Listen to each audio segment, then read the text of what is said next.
Today in Biology 2401 of Human Anatomy and Physiology, I will give you a brief overview of the muscular system. We're going to begin with the epicranius frontalis, which is this muscle right here.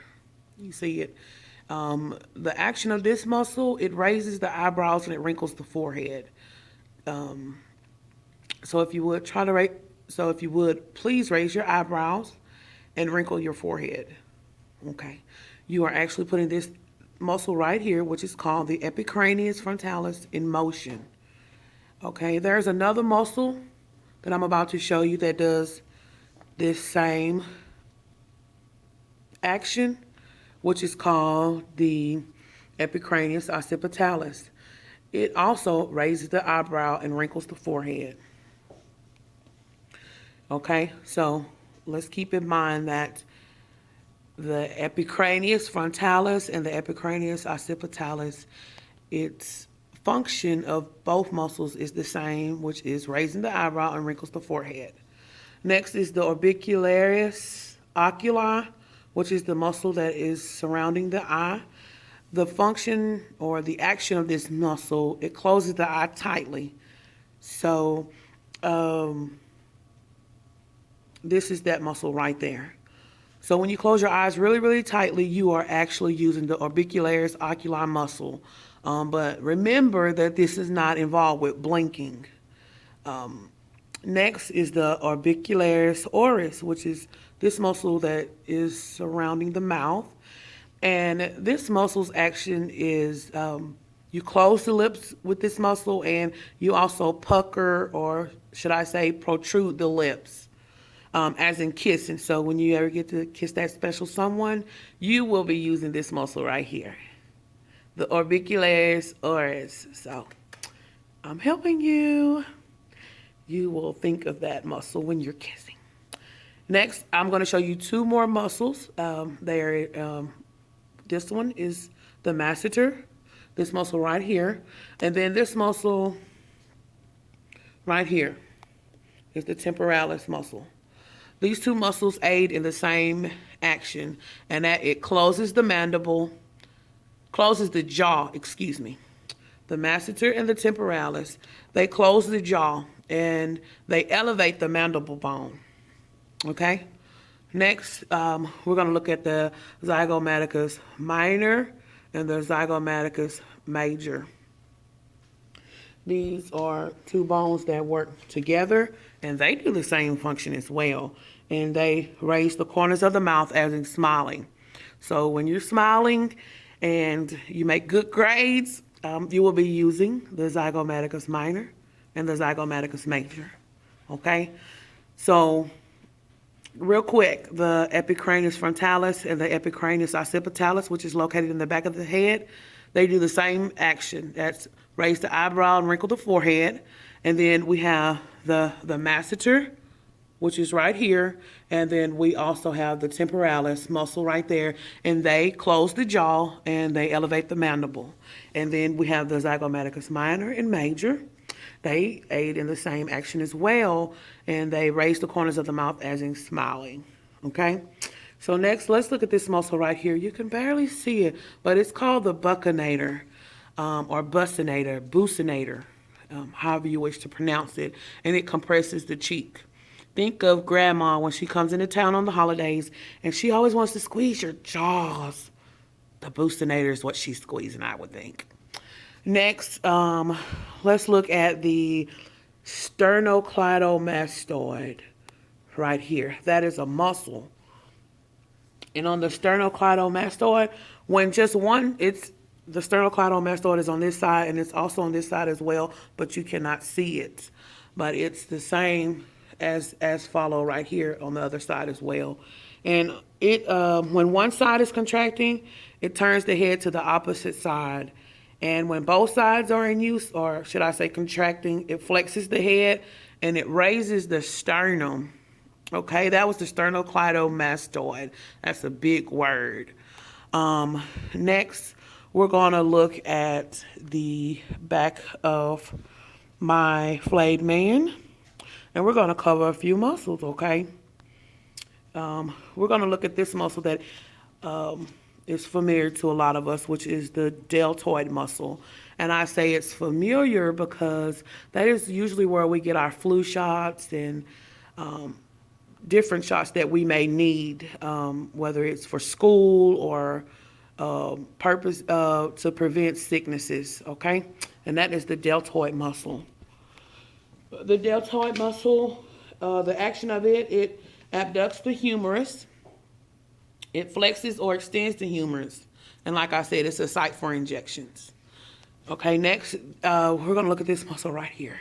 You see that? That is an awesome muscle. And it is called the trapezius. Okay? And the trapezius, it has several movements of the scapula. And those are the rotation, elevation, and the depression. Okay? The trapezius. I would say, just remember, it does three things of the scapula, which is the shoulder blade. And that is rotation, elevation, and depression. Okay? Next, I want to show you this muscle right here. This muscle right here, which is the latissimus dorsi. You see that? It's the latissimus dorsi. And it extends and adducts the humerus.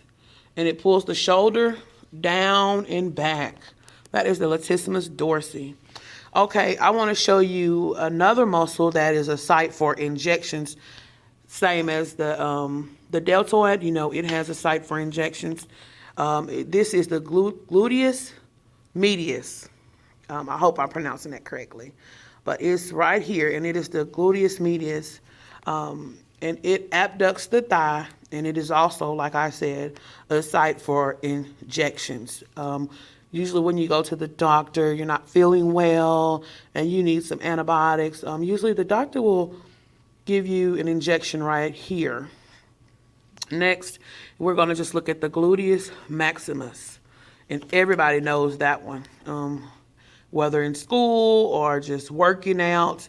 And it extends the thigh at the hip. That is what the gluteus maximus does. Okay? So we're going to do a real quick overview of that. We just looked at the deltoid, which is a site for injections. And then we looked at the gluteus medius, which is also a site for injections, the gluteus maximus, and also the trapezius. Can you remember what the trapezius is? It is several movements of the scapula, which is rotation, elevation, and depression. Okay? So let me show you the abdominal muscles. Okay? And it's off of the flayed man.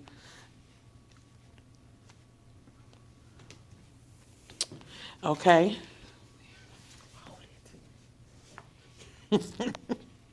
Okay, right here is the rectus abdominis, okay? The rectus abdominis. Can you see it pretty good? Okay, this muscle right here, which is the rectus abdominis, you're just going to have to commit this one to memory. But the action of it is it tenses the abdominal wall and it compresses the abdominal contents. And it also flexes the torso, the entire torso at the hip. At the waist, excuse me, as in like sit-ups. So you working out some stuff when you're using this one right here, which is the rectus abdominis. And then on the side, I want to be able to show you this one.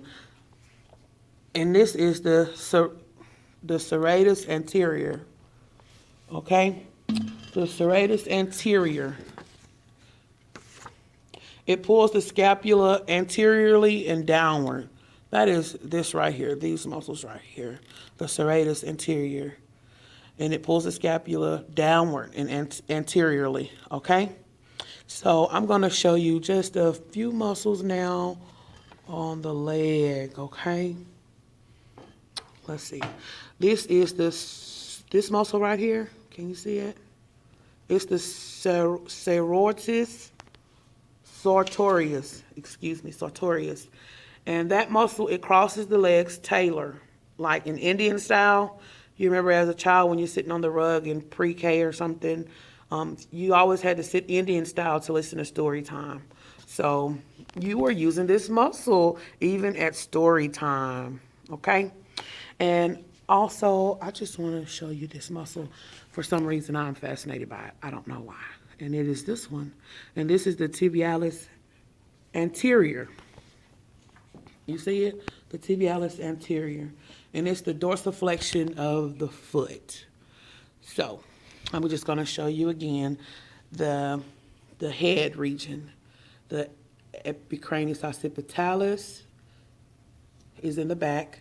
The epicranus frontalis, the orbicularis oculi, the orbicularis oris, the zygomaticus minor and major, the buccinator, the masseter, the temporalis, the sternocleidomastoid, and you have the trapezius, the deltoid, and you also have the latissimus dorsi, okay?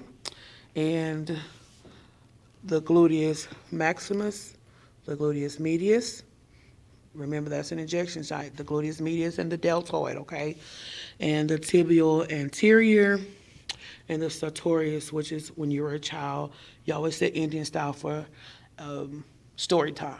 I hope this review of the muscular system helped you a lot. Good luck.